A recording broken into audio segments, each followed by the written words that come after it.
ഇതിപ്പോൾ ഞങ്ങളുടെ വഴുതനങ്ങയുടെ തോട്ടത്തിൽ നിന്ന് വഴുതനങ്ങ പറിക്കുകയാണ്.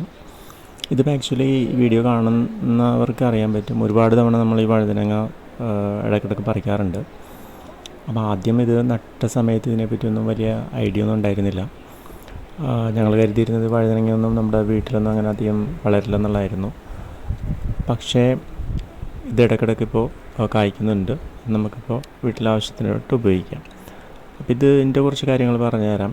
ഇത് ആദ്യം ചെയ്തതെന്ന് വെച്ചാൽ വിത്താണ് വാങ്ങിച്ചത്. ഓക്കെ, വിത്ത് വാങ്ങിച്ചിട്ട് ട്രേയില്ലേ, നമ്മുടെ വിത്തൊക്കെ വളർത്തുന്ന ട്രേ, ആ ട്രേയിൽ മണ്ണും ചകിരിച്ചോറും ചാണകപ്പൊടിയൊക്കെ മിക്സ് ചെയ്തിട്ട് അതിൽ വിത്ത് വളർത്തി എന്നിട്ട് മാറ്റി ഗ്രോ ബാഗിൽ നട്ടിട്ടാണ് ഇത് വളർന്നത്.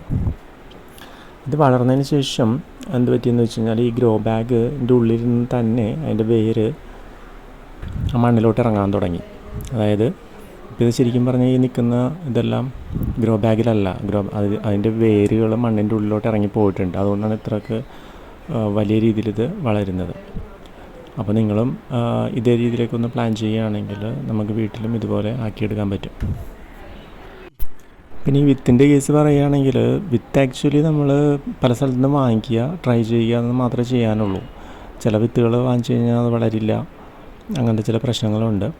അപ്പോൾ വിത്ത് പരമാവധി നമ്മുടെ വീടിൻ്റെ അടുത്തുള്ള കടകളിൽ നിന്ന് വാങ്ങിക്കുകയാണെങ്കിൽ കുറച്ചും കൂടി നല്ലതായിരിക്കും. കാരണം കടകളിലൊക്കെ അത്യാവശ്യം നല്ല വിത്തുകളൊക്കെ ആയിരിക്കും നോർമൽ കേസിൽ വെക്കുന്നത്. അപ്പോൾ അങ്ങനെ വാങ്ങിച്ചിട്ട് നിങ്ങൾക്ക് നടാം. ഇതിലിപ്പോൾ വേറെ പ്രത്യേകിച്ച് കെയറൊന്നും ചെയ്യുന്നില്ല. ഇടയ്ക്ക് വെള്ളം നനച്ചു കൊടുക്കുക മാത്രം തന്നെ. ഇങ്ങനെ റിപ്പീറ്റഡായിട്ട് പൂവിട്ട് മുട്ടിട്ട് ഉണ്ടായിക്കൊണ്ടിരിക്കും. പിന്നെ ഇടയ്ക്ക് നമ്മുടെ കഞ്ഞിവെള്ളം ഉണ്ടല്ലോ, കഞ്ഞിവെള്ളം പുളിപ്പിച്ചിട്ട് തളിക്കാറുണ്ട്. അത് ഒന്ന് ശ്രദ്ധിക്കണം.